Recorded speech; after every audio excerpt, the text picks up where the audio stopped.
Carta de Paulo aos Efésios, capítulo 4, do versículo 26. Todos acharam?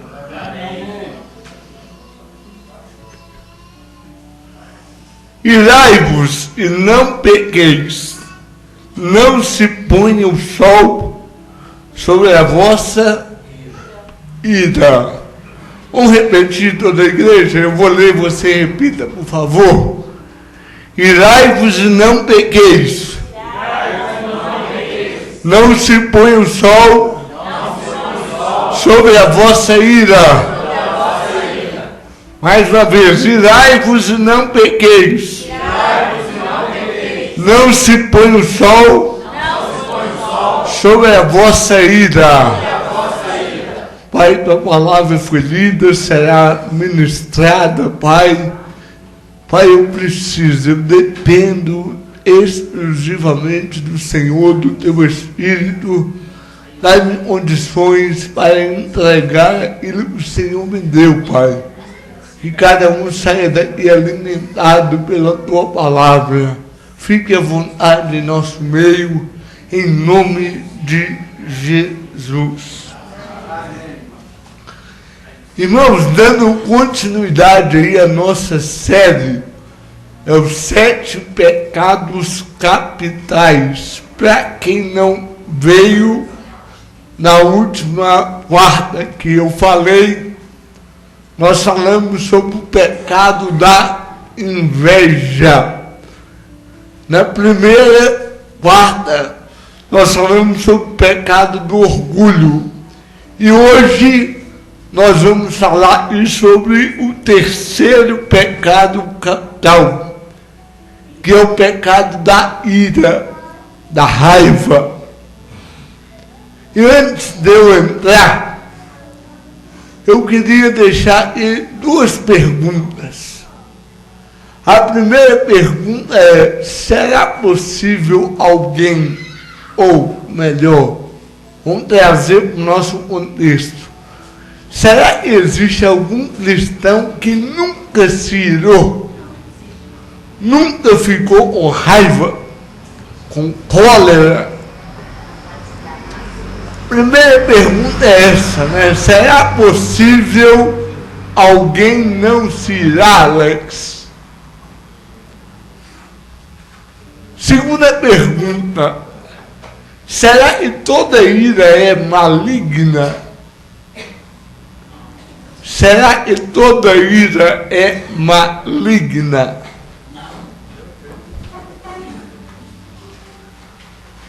O que é ira? Qual a definição da palavra ira? Raiva. No dicionário da língua portuguesa, ira é definido como cólera, raiva, fúria, indignação.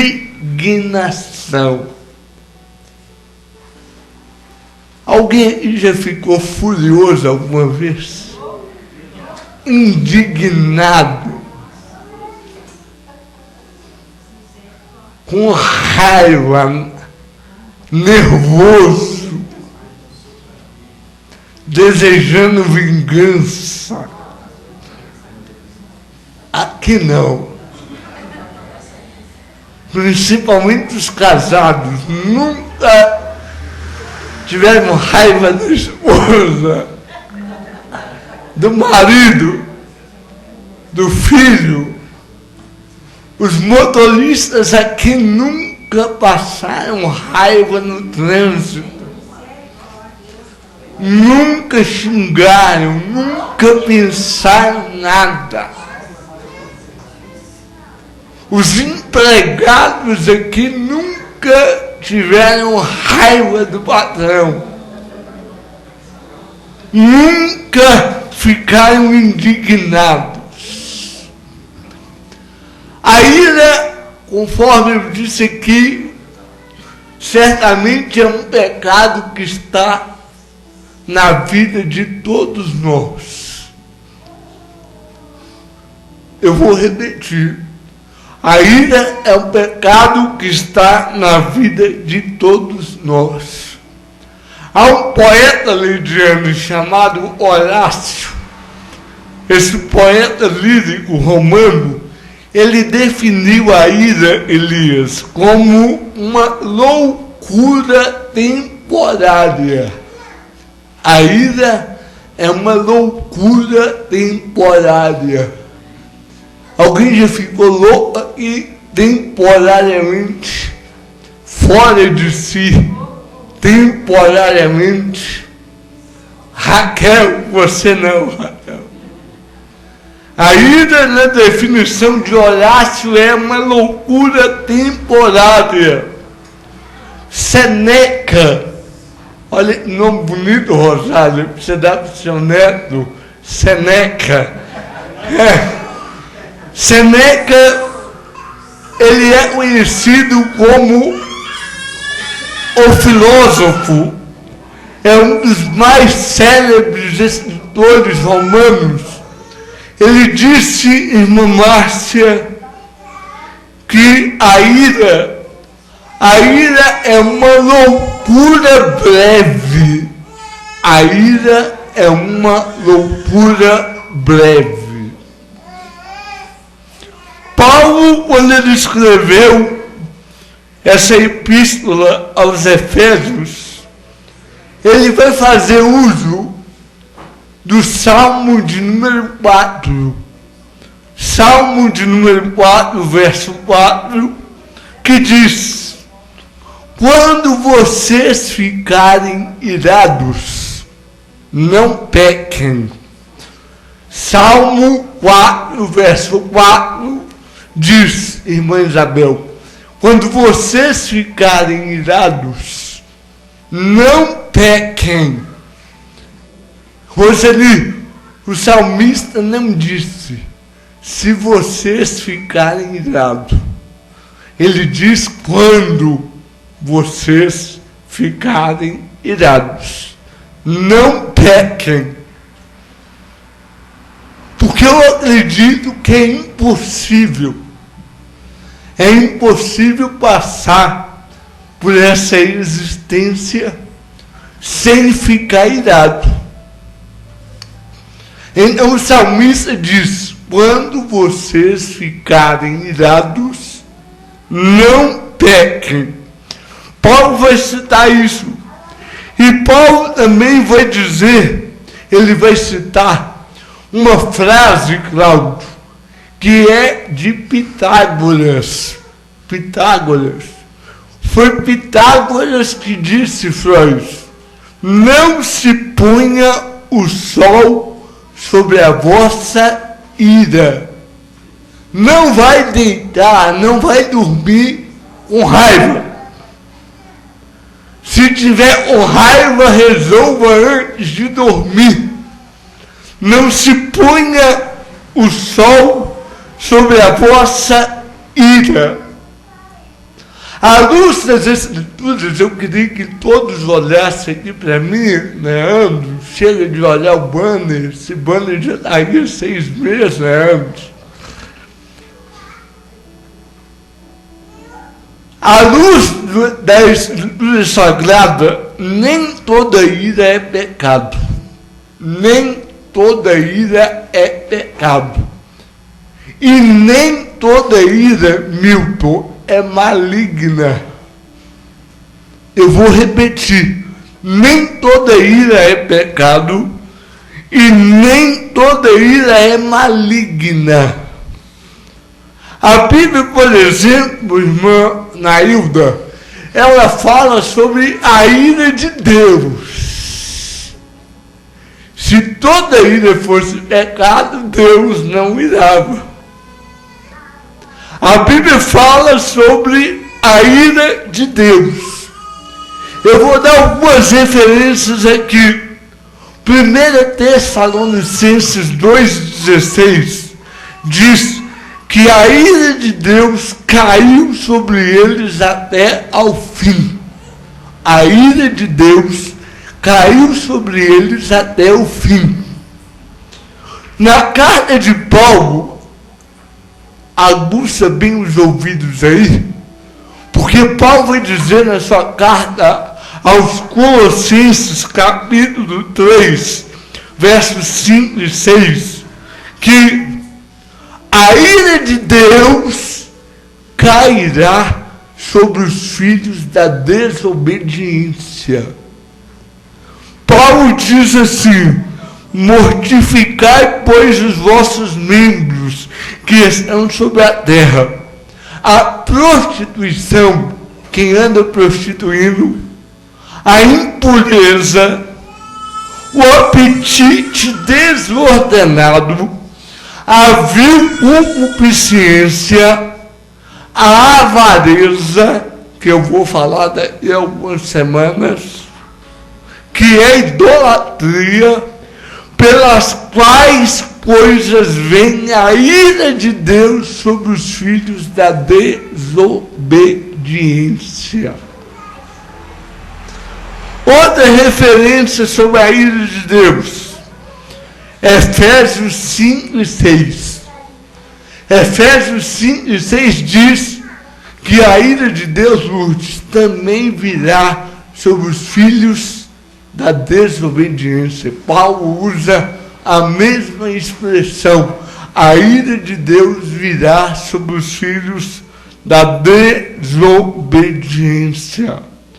Em João 3,36, a última referência que eu vou dar, diz: aquele que crê, preste bem atenção, aquele que crê no Filho tem a vida eterna, mas aquele que não crê no Filho não verá a vida, mas a ira de Deus sobre ele permanece. Então nem toda ira é pecado, porque Deus também, a Bíblia, irmão Moacir, nos apresenta também um Deus irado. Alguém que gostaria de encontrar um Deus irado? Mas eu me alegro, Letícia, porque a mesma Bíblia, no Salmo 30, verso 5, diz que a ira de Deus, ela dura só um pouquinho. A ira de Deus dura só um momento. Porque se durasse um pouquinho mais, nenhum de nós estaremos aqui, nem a Toninha, ninguém. Se a ira de Deus se estendesse, ai de nós. Mas a ira dele, Pai, dura um só momento, porque ele é longânimo, piedoso, grande em benignidade, e ele não nos trata segundo as nossas iniquidades.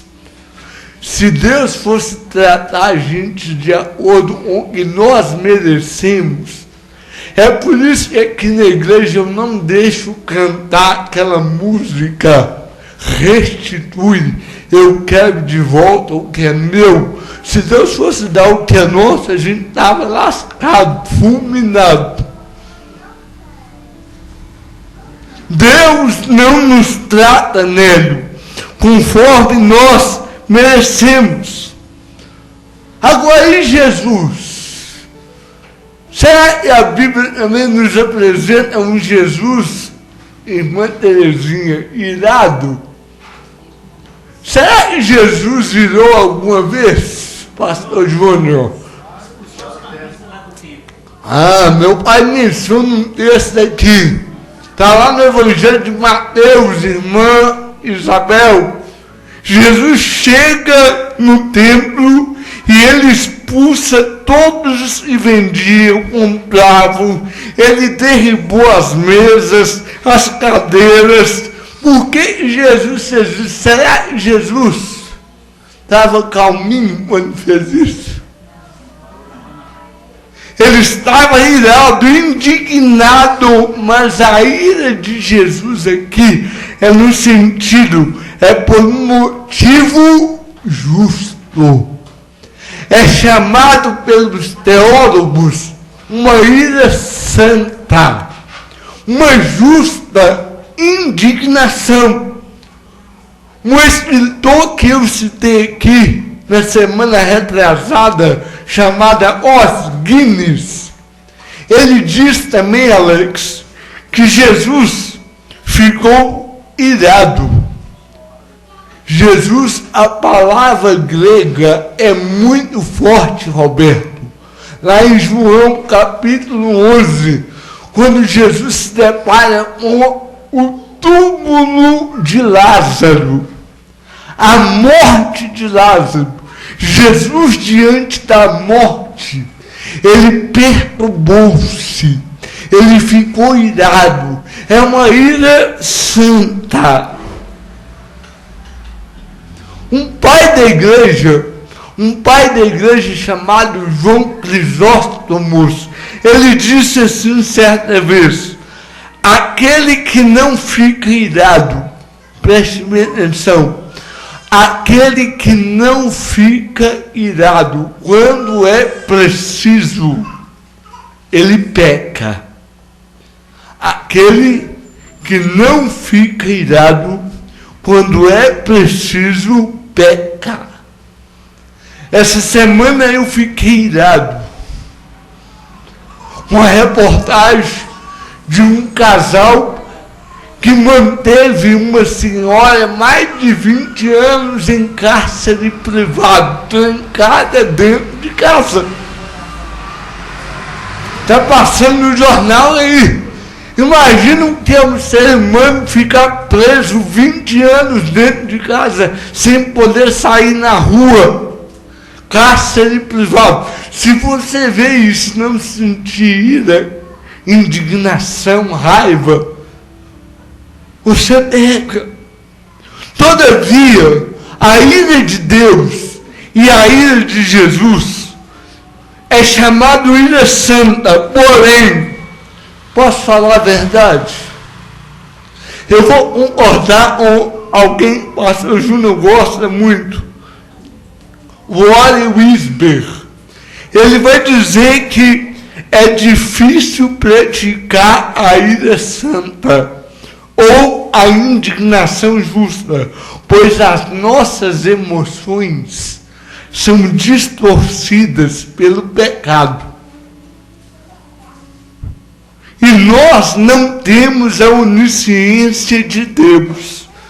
Deus, ele vê tudo claramente. Deus sabe o que vai acontecer depois. Nós não. A nossa visão é limitada. E as nossas emoções, preste atenção, as nossas emoções, elas são distorcidas. Por que a ira é um pecado capital? Que a pessoa, além de ficar, aqui não, graças a Deus, ele só tem querubim. A pessoa fica com raiva e fala um palavrão. Aqui não.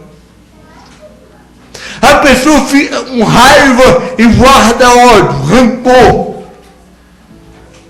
É um pecado que leva a outro.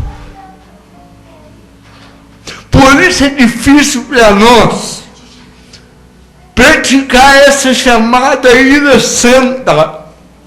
E aí eu estava lendo o intérprete. Ele vai dizer o seguinte: olha aqui para mim, por favor, e não converse.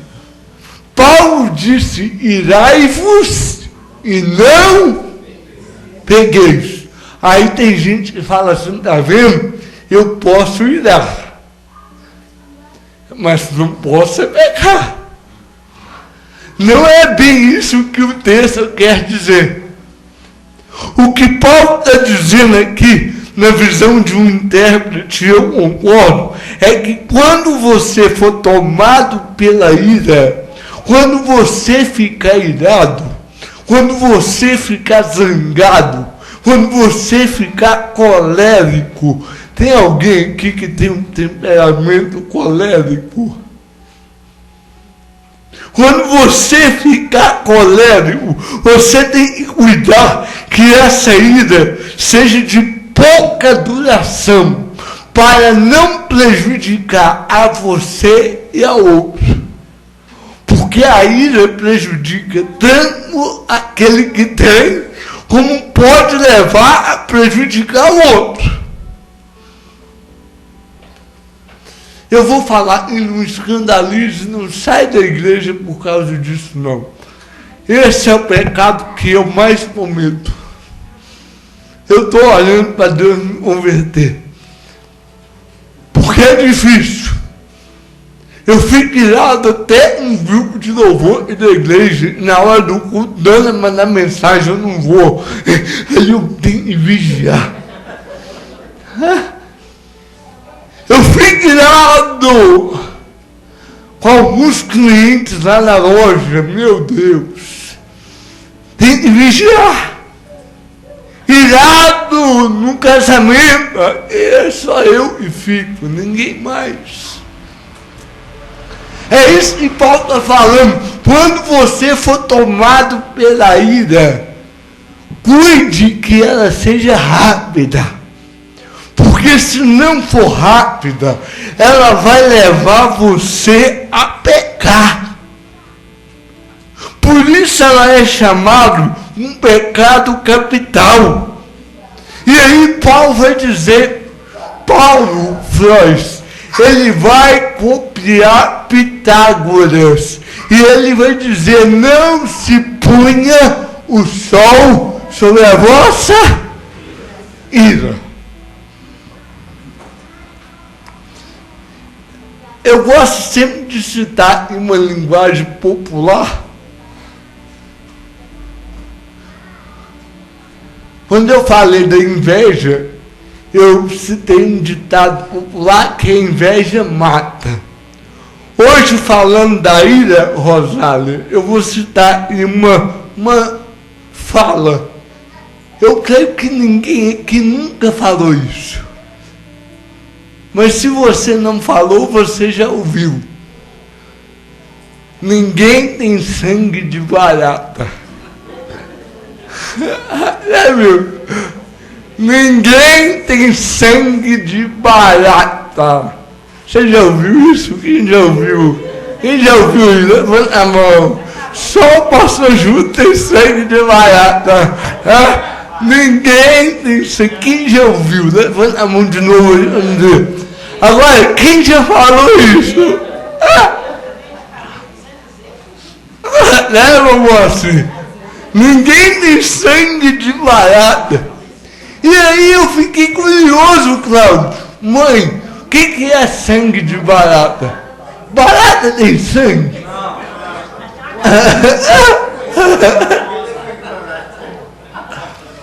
E aí, Legiano? A Legiano é quase laranja. Não tem... Ninguém tem sangue de barata. Eu fui olhar o que significa isso aí que é falado aí no nosso meio. O que é sangue de barata, Rosa? Significa a pessoa com sangue frio, mas em sentido depreciativo, de falta de brio. Faz alusão àquela pessoa que não reage em situações desagradáveis e ofensivas. Você conhece alguém que tem sangue de barata? Eu não conheço, não. Eu acho que nem Madre Teresa de Calcutá tinha sangue de barata. Nem pastor Júnior Alckmin tem sangue de barata. Certamente, escute bem, eu vou falar aí. O cristão, Carmo, Marli, o cristão não tem e não pode ter sangue de barata diante de injustiças. A gente vê alguém ser injustiçado, por exemplo, eu vi um vídeo aí que me causou uma revolta. Uma idosa sendo espancada no asilo. Isso causa uma ira. Alguém já bem adiantado em idade ser inofensivo, ser espancado. Isso aí, ninguém tem sangue de barata para ver isso e aceitar.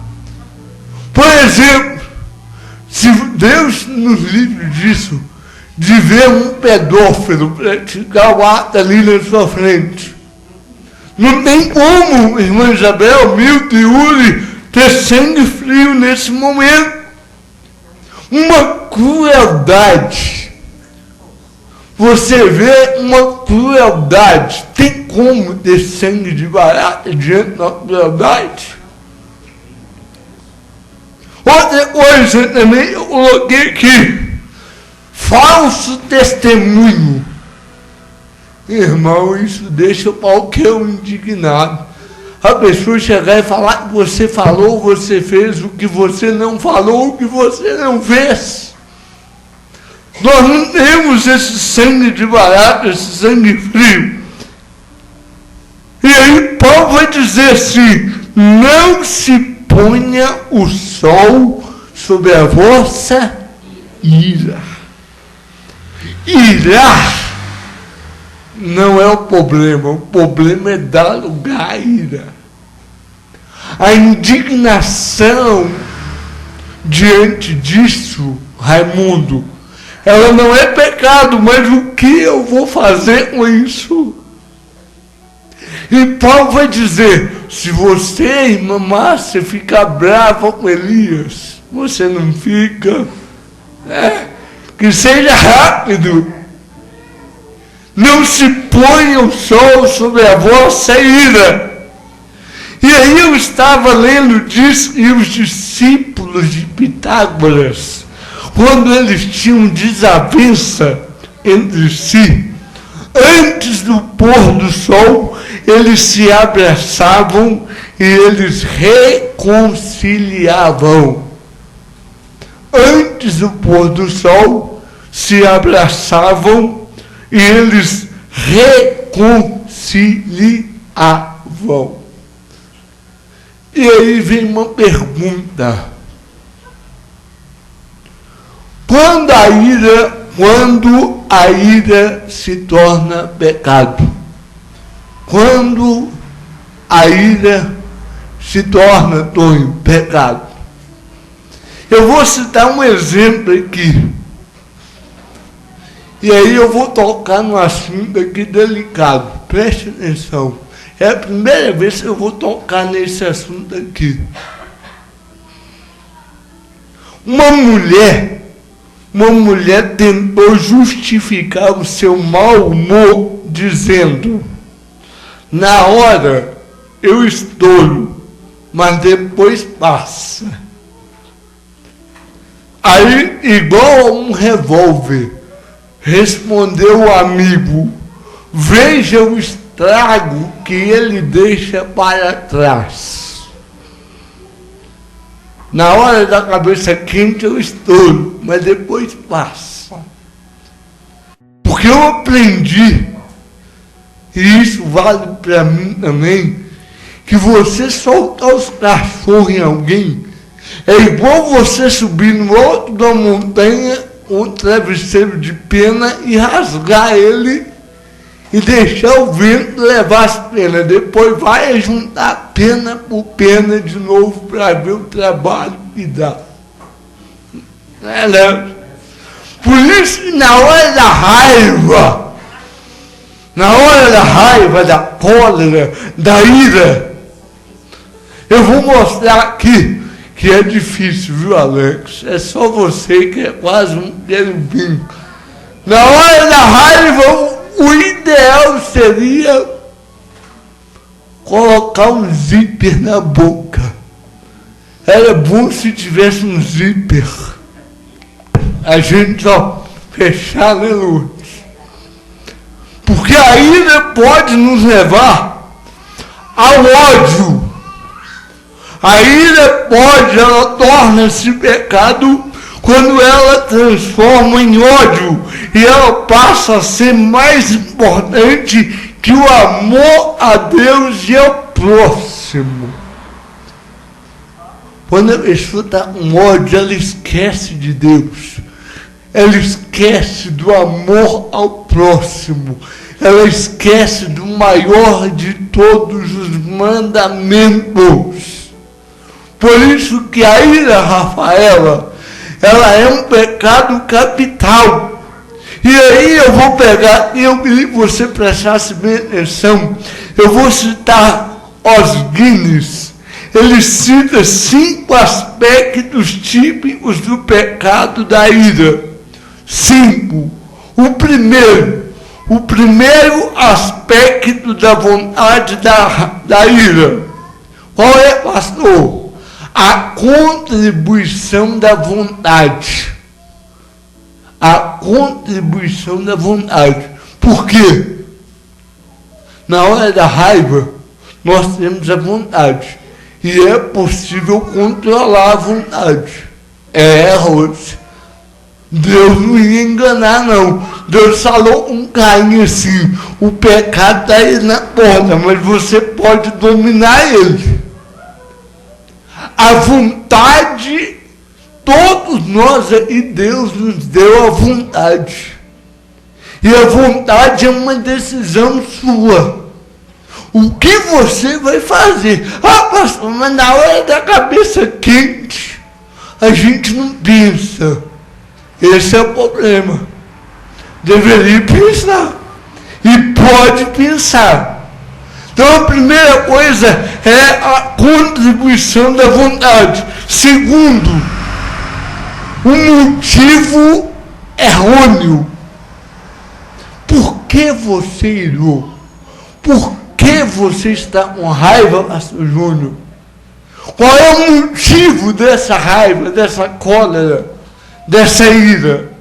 Em terceiro lugar, e aí vem aqui, a incontrolabilidade. Eu falei que eu ia tocar no assunto aqui pela primeira vez.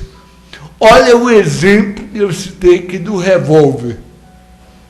Alguém já me perguntou aqui na igreja: pastor, o que o senhor acha do crente ter porte ou posse de arma? Agora o Bolsonaro facilitou, né? Eu que sou comerciante, parece que eu posso ir lá. Agora ele deu, não sei se é o porte ou a posse. Posse, né? Aí alguém me perguntou: pastor, o senhor é a favor? O senhor acha errado? Eu falei: meu filho, eu acho, vou falar de mim, com o temperamento que eu tenho, eu não vou querer a arma, não. É melhor não. É melhor não, por causa da ira. Por causa da ira. Eu creio que, não, vai ficar lá em casa, irmão. Na hora, a ira cega. A ira cega. Eu já contei aqui mais de 5 vezes do cara que me xingou na vaga do estacionamento. Se eu tenho um revólver ali, eu mandava ele para a terra do pé junto. Por causa de uma vaga de estacionamento. E não, graças a Deus, eu não tinha arma ali, com a cabeça quente. É melhor não ter. Eu, pastor Silas, não vou querer tirar posse, porque eu tenho medo, eu sou nervoso. Eu preciso, Roberto, né? O Roberto tem um lá no depósito dele lá. Irmãos, eu sou comerciante, tem cliente que é só Jesus.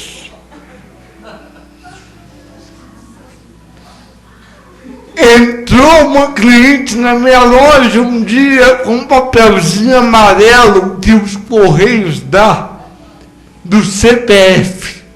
Aquele papelzinho é para você entrar no site da Receita e imprimir o CPF. Ela chegou e falou assim: eu quero que você plastifique esse papel. Eu falei para ela, minha senhora, esse papel não pode passar na máquina de plastificação, porque é quente. Se passar, vai sumir tudo, vai pretear tudo. Ela falou, eu estou mandando você passar na máquina de plastificação. Eu falei, minha senhora, vai apagar, vai sumir, minha senhora. Eu estou mandando. Eu falei, então é por conta e risco da senhora. Peguei o papel, coloquei no plástico. A hora eu passo na máquina de plastificação, preteou tudo, Raquel. A mulher me xingou de tudo enquanto é nome. Falou que quebrar minha loja, que eu sou rico e ela é pobre, e ela perdeu o CPF por minha causa. Se eu tenho um revólver ali, eu não sei o que eu faria com essa mulher. Eu precisei ir lá lavar o rosto. Eu trabalhava, irmão Moacir, eu trabalhava no Extra, aqui do Minas Shop, 2007. E um dia o Extra tinha quarta-feira maluca lá, promoção. Só que o Extra ficava aberto 24 horas. Então quem tinha mercearia ia de madrugada, pegava as promoções. E um dia eu chego pela manhã e o povo não lê. Um baldo brasileiro não lê.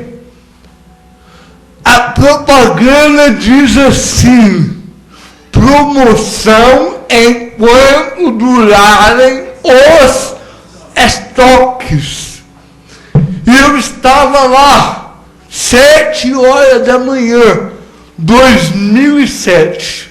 Eu já era pastor lá no bairro Campo Alegre. E estou eu trabalhando no Extra. Cheguei para trabalhar, 7 horas da manhã.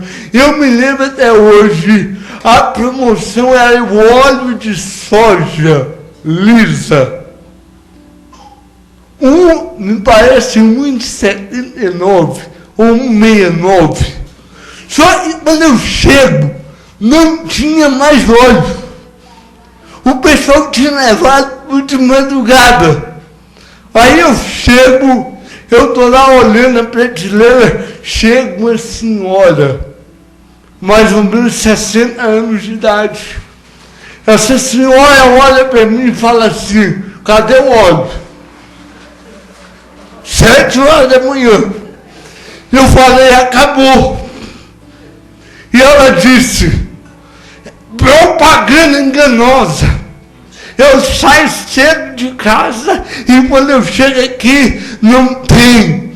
Eu falei: minha senhora, eu tinha, mas já vendeu. Como vendeu? São 7 horas da manhã. Eu falei: o supermercado, o hipermercado fica aberto a noite toda. Ficava. Ela olha para mim e manda eu tomar naquele lugar. Eu já segurei. Ela olha para mim depois de me mandar para tal lugar e ela diz assim: eu quero óleo, senão vocês vão ver o que eu vou fazer. Eu nem funcionário do Extra eu era prestador de serviço. Eu trabalhava para a Unilever. Eu olho para ela e diz assim: minha senhora, procura o gerente. Quando eu virei, essa mulher punha a mão no meu ombro. A hora que eu vi o Cláudio, ela me deu um tapa na cara.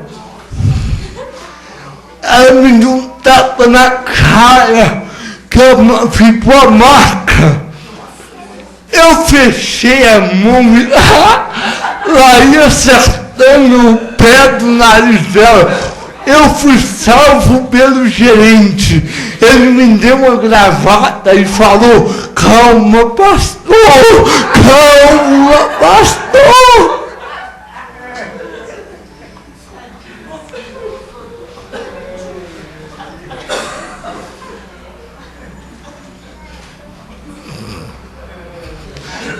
isso, o Mateus chegou atrasado. Eu estou falando aqui do porte de arma. Para quem tem raiva, ira, é melhor não. Eu não. Porque a raiva, ela tem esse poder. E aí, em quarto lugar, o desejo de vingança. Você já teve desejo de vingança? Fazer justiça com as próprias mãos.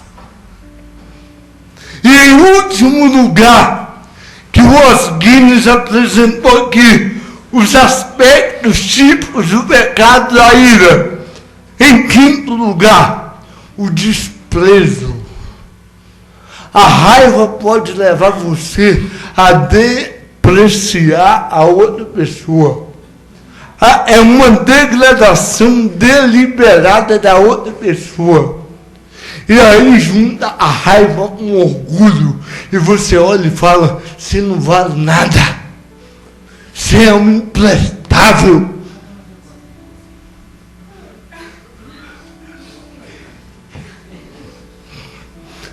Eu vou dar aqui alguns exemplos bíblicos de pessoas que iraram e pecaram.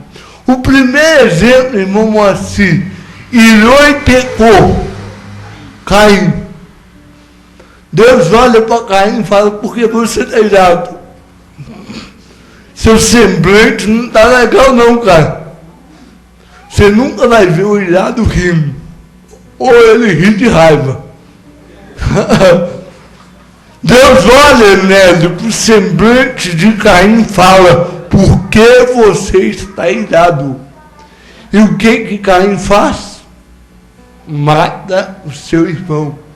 Segundo exemplo, irmão, se esse homem que irou, quanto mais o pastor Silas, só o pastor Mateus se ganha dele. Moisés, o homem mais manso.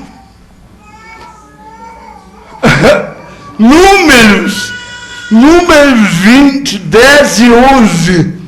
Moisés ficou irado com o povo, mas também demorou. Ele ficou tão irado, Raquel, que ele feriu a rocha. E Deus fala, você errou, camarada. Mas hoje eu me entendo mais ainda, né? Quando na hora de eu vir na igreja eu começo a receber mensagem, pastor, hoje eu não vou falar disso, pastor, hoje eu não vou falar daquilo, ai, meu Deus do céu, eu entendo Moisés, né? Imagina, eu com 40 e poucas pessoas já fico irado, imagina ele com 2 milhões de gente na cabeça dele. Moisés ficou irado na Ilda. Outro personagem que ficou irado, Saul. Saul ficou tão irado que tentou matar Davi a qualquer jeito. Quarto personagem, Nabucodonosor. Nabucodonosor, Daniel 2. Diz que ele ficou, quando ele tem um sonho lá e ninguém consegue interpretar, nem falar nada, ele fica tão irado que ele manda matar todos os sábios. E no capítulo 3, verso 19, ele fica tão irado com Sadraque, Mesaque e Abednego, Irmã Terezinha, que ele manda aquecer a fornalha 7 vezes mais. Olha o que a ira faz.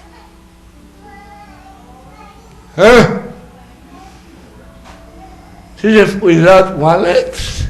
Mas ele já ficou comigo.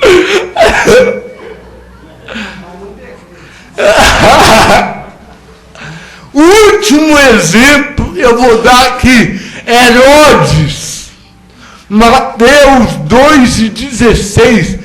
Herodes ficou tão irado com os magos, quando ele foi iludido pelos magos, que ele manda matar todas as crianças de 2 anos para baixo. Olha o que a ira é capaz de fazer. Agora, irmão, não vou entrar na parte final aqui.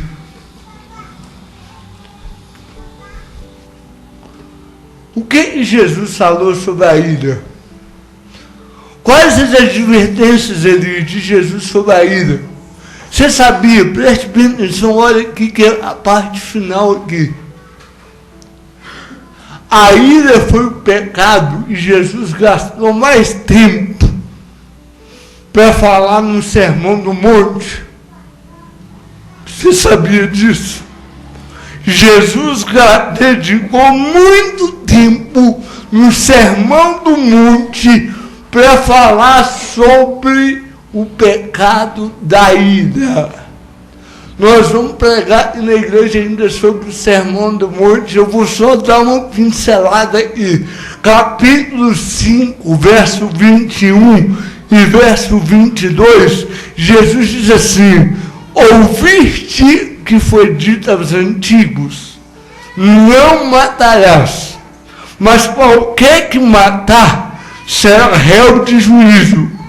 Eu, porém, vos digo que qualquer que, sem motivo, guarde bem essa expressão, sem motivo, qualquer que, sem motivo, se irá contra seu irmão, será réu de juízo. E qualquer que chamar o seu irmão de raca, será réu do sinédrio. E qualquer que lhe chamar de louco, será réu ou sujeito ao conselho do fogo do inferno. Jesus falou: se você se irá contra seu irmão, preste bem atenção. Eu estava lendo hoje à tarde John Stott, Martin Lloyd Jones, D.A. Carson, e eles vão dizer como é que tem crente que acha que o Sermão do Monte não se aplica a eles. Aplica sim. Jesus está discutindo a questão aqui do homicídio, porque os fariseus, eles pegavam a lei e restringiam ela. Se o homem matar o outro, ele será réu de juízo. Aí Jesus diz assim: não é só isso não. Não é só réu de juízo não. Jesus vai pegar, Nailda, aquele que chama o irmão de raca. E eu vou dar algumas possibilidades aqui que os teólogos, os intérpretes traduzem aqui. E Jesus vai dizer: a lei é mais abrangente.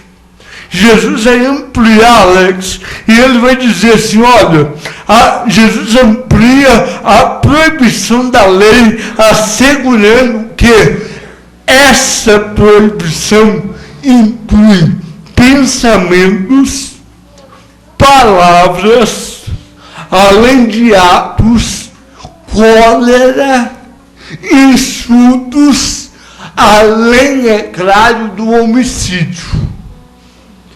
Jesus, ele vai pegar e vai falar assim: olha, se você chamar seu irmão de raca, para Deus é a mesma coisa que você matar seu irmão.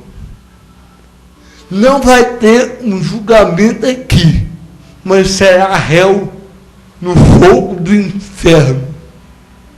Aí a maioria das Bíblias aparece assim: sem motivo. Não, mas se eu tiver motivo, eu posso chamar o Júnior de raca. Nos melhores manuscritos não aparece. Isso é considerado, Mateus, um acréscimo. Apesar que ele faz sentido. Porque eu já provei aqui que é impossível para o homem não se irar. Agora, quando Jesus diz assim: Aquele que chamar o seu irmão de raca. Essa palavra, irmão Moacir, quer dizer oco ou tolo. Mas aí, alguns intérpretes, agora preste atenção aí, viu, Yuri, Leandro, vocês que gostam de botar apelido um no outro aí, olha as possibilidades. O que é raca? Pateta, estúpido, imprestável, cabeça dura, louco, idiota, patife. Você já chamou alguém disso? Quando você fala assim, você não presta para nada. Você não vale nada.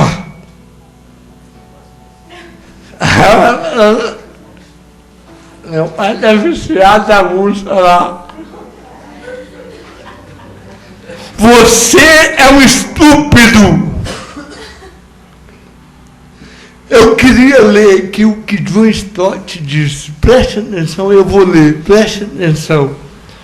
Essas coisas, pensamentos coléricos, em palavras insultuosas, talvez nunca levem à consumação do ato homicida, mas, diante de Deus, são equivalentes ao homicídio. Conforme João escreveria mais tarde, todo aquele que odeia seu irmão é assassino. 1 João 3:15. Todo aquele que odeia seu irmão é assassino.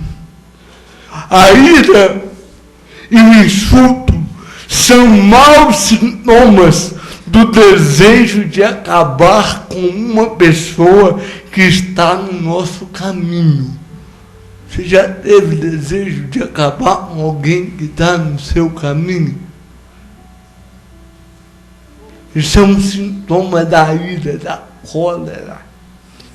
E você insulta.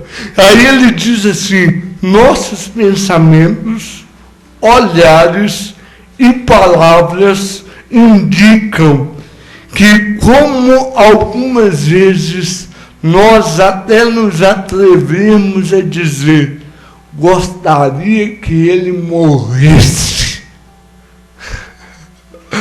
Você já pensou assim de alguém gostaria que esse infeliz morresse? Vamos falar a verdade, irmão. É hora de confessar. Essa praga podia sair do meu caminho. Isso aí Jesus compara a um homicida. Não existe, aí ele vai dizer assim, Adriana, um desejo assim é uma violação do 6º mandamento, não matarás. Viola, porque Jesus amplia, a lei é mais abrangente. Aí ele diz assim, ela torna a pessoa culpada sujeita às mesmas penalidades às quais o homicida se expõe, não literalmente em um tribunal humano, pois nenhum tribunal poderia acusar um homem por causa da ira, mas diante do tribunal de Deus. Nenhum de nós vai ser condenado no tribunal aqui por causa da ira. Mas no tribunal de Deus, sim. Jesus ali compara. Para me encerrar, eu encerro aqui. Pastor, como é que eu venço? Como vencer a ira? Eu falei aqui, pastor Mateus, você não estava aqui, esse é o pecado que eu mais cometo. Eu tenho que vigiar. Tenho. Como vencer? Esse pecado só pode ser vencido no poder do Espírito Santo que renova o coração. Efésios 4, 23, Gálatas 5, 16 e 18. E o Espírito Santo cria em nós uma nova natureza. Só sendo cheio do Espírito Santo para vencer o pecado da ira. Só assim. E aí eu vou citar algumas frases. A primeira é minha. Silas Neves. A ira pode até começar com insensatez, porém deve sempre terminar com arrependimento. A ira pode até começar com insensatez, mas deve terminar com arrependimento. E aí nós temos que pedir perdão não só pelo que falamos, mas pelo que pensamos também. Deus me perdoa. Eu me arrependo, Pai. Porque na hora a gente está com a cabeça quente, a gente fala o que não deve. Faz o que não deve. Por isso não se põe o sol sobre a vossa ira. Arrependimento. Eu vou citar aqui agora, essa frase é de Benjamin Franklin. Ele diz assim: a ira e a insensatez andam de mãos dadas. Porém, o arrependimento leva ambas a se porem de joelhos. A ira e a insensatez andam de mãos dadas. O arrependimento leva ambas a se porem de joelhos. Em último lugar, eu vou citar um provérbio alemão.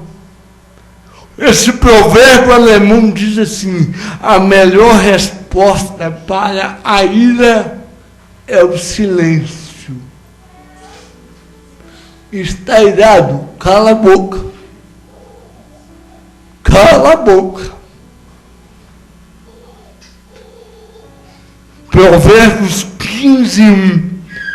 A resposta branda desvia o furor, mas a palavra dura suscita a ira.